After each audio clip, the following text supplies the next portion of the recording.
Giving and receiving gifts is a time-honored tradition that spans across cultures and generations. The act of gifting holds a special place in our lives as it allows us to express our love and appreciation towards others. Whether it's a birthday, anniversary, holiday, or any other significant occasion, gifts play a vital role in strengthening relationships and creating cherished memories.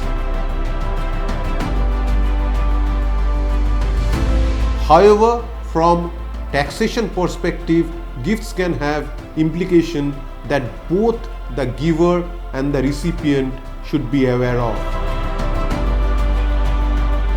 Understanding the taxation of gifts is essential to ensure compliance with the income tax law of the country. By knowing the rules and reporting requirements, individuals can make informed decisions when giving or receiving substantial gifts, thereby avoiding unexpected tax liabilities and potential penalties. I am Debajyoti Bhattacharya, Chartered Accountant, and in this video we would understand various provisions relating to taxability of gift received without consideration or for inadequate consideration. Now, tax treatment of monetary gifts. Any money received as gift will be charged to tax if the sum of money received is without consideration and the aggregate value of such sum received during the year exceeds rupees 50,000. In the following cases, monetary gift received will not be charged to tax. Number 1. If the money is received from relatives.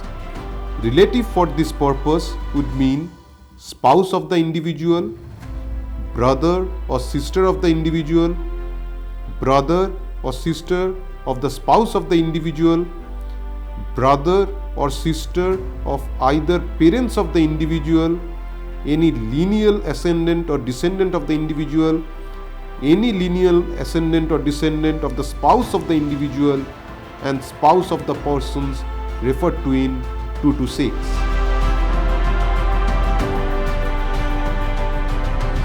Number 2. Marriage of the individual is also the occasion where monetary gift received by him will not be charged to tax. Gift received on occasion of marriage of the individual is not charged to tax. Hence, monetary gift received on occasions like birthday, anniversary, etc. will be charged to tax. Taxability of monetary gifts received from friends. Gifts received from relatives are not charged to tax, and the meaning of relative has been discussed earlier. Friend is not a relative as defined in the above list, and hence gift received from friends will be charged to tax. Now you'd understand the above provision with the help of an example. Mr. Kumar received the following gifts during the financial year 2023-24. Rupees 1,84,000 from his friend residing in Canada. Rupees 25,200 from his elder brother residing in Delhi. Rupees 84,000 from his friend residing in Delhi, received on occasion of birthday of Mr. Kumar. Now we'll understand the tax treatment of the above items in the hand of Mr. Kumar. The tax treatment of the gifts will be as follows. Rupees 1,84,000 received from his friend will be fully taxed because friend is not covered in the definition of relative. Rupees 25,200 received from elder brother will not be charged to tax because elder brother is covered in the definition of relative. Birthday is not covered in the list of prescribed occasion on which gift is not charged to tax. Hence, rupees 84,000 received on occasion of birthday will be fully taxed. Had the same been received on marriage, it would have been exempt. Now let us take another example. During the financial year 23-24, Mr. Raja received the following gifts from his friends. Rupees 25,000 on 1st of May 2023 and rupees 18,000 on 20th December 2023. Now we'll understand the tax treatment of the above gifts. Friends are not covered within the definition of relative. Hence, gift received from friends will be charged to tax. However, nothing will be charged to tax if the aggregate amount of gift received during the year does not exceed rupees 50,000. The aggregate amount of gift received by Mr. Raja during the year amounts to rupees 43,000, that is the sum of 18,000 and 25,000, which is below rupees 50,000. Hence, nothing will be charged to tax in the hands of Mr. Raja.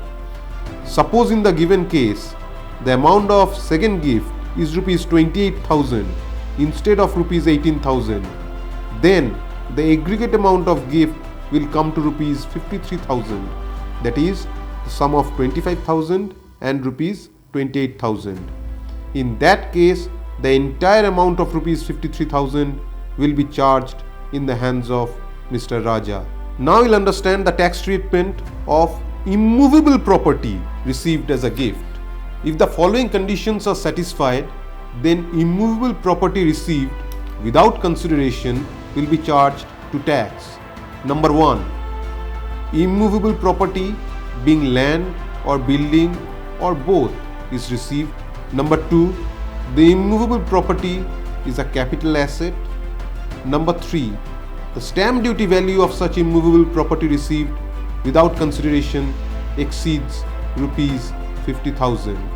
The immovable property, however, received as gift is not charged to tax if the property is received from relatives and the gift of immovable property received is on occasion of marriage.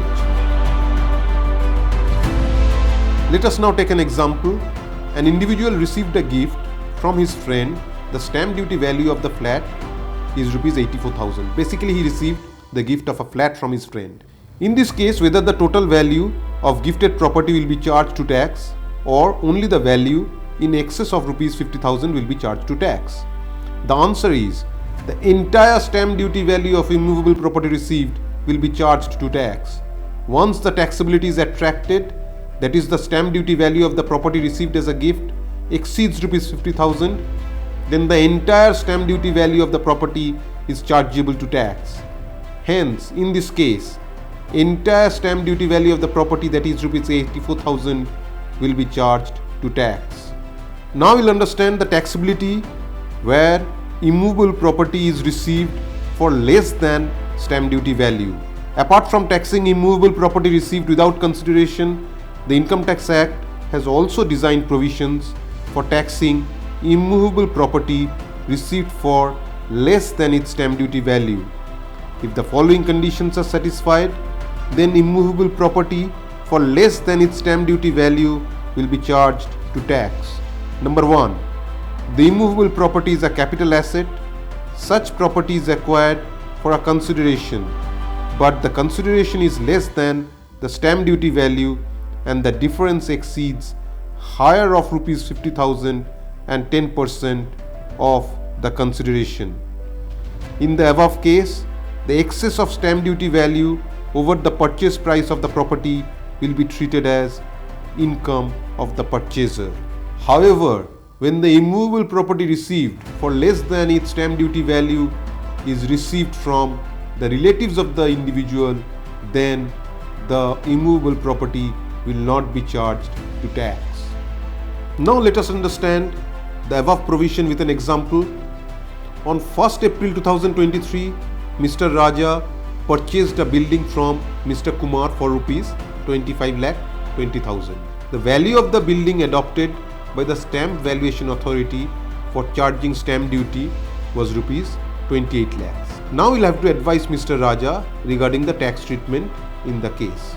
If the individual purchases a capital asset being an immovable property and the stamp duty value of such property exceeds actual consideration by higher of rupees 50,000 and 10% of the actual consideration, then the excess of stamp duty value over the purchase price will be charged to tax in the hands of the purchaser. In the instant case, building is a capital asset for Mr. Kumar. The stamp duty value of the building exceeds the actual consideration by rupees 2,80,000, which is higher than rupees 50,000 and 10% of the actual consideration of rupees 25,20,000, that is rupees 2,52,000. Hence, the above discussed provision will apply and the differential amount of rupees 2,80,000, that is 28 lakhs less 25,20,000, will be treated as income of Mr. Kumar. Now let us understand the tax treatment of movable properties received as a gift. If the following conditions are satisfied, then the value of movable property received will be charged to tax. Number 1. The prescribed movable property is received without consideration, and number 2. The aggregate fair market value of such property received by the taxpayer during the financial year exceeds rupees 50,000. In such cases, the fair market value of the prescribed movable property will be treated as the income of the receiver.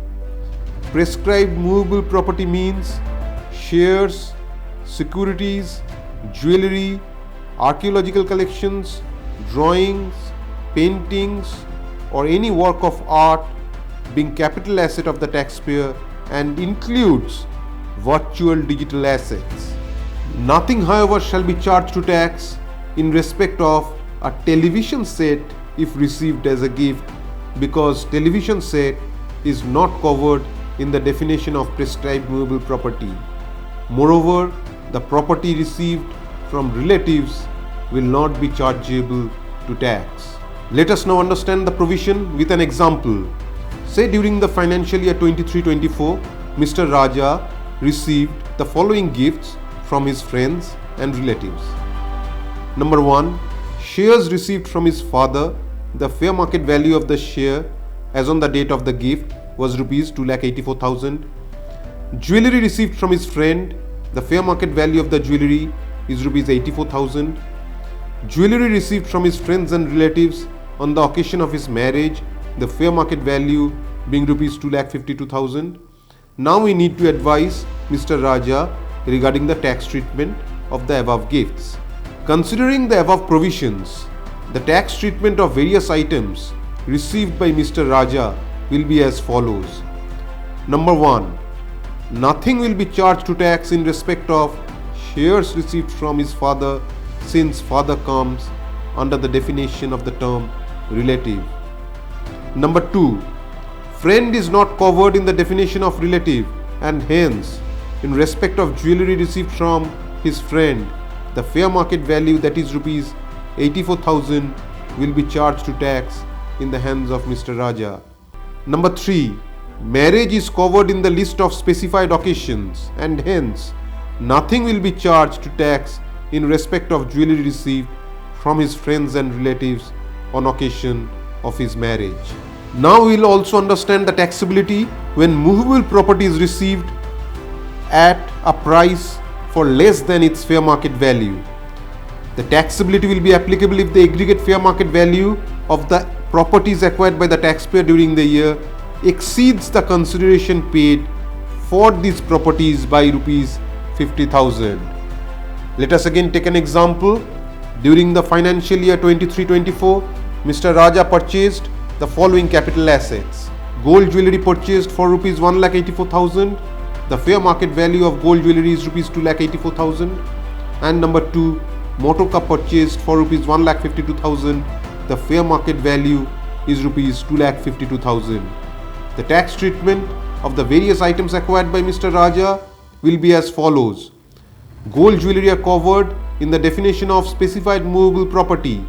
The fair market value of gold jewelry is rupees 2,84,000.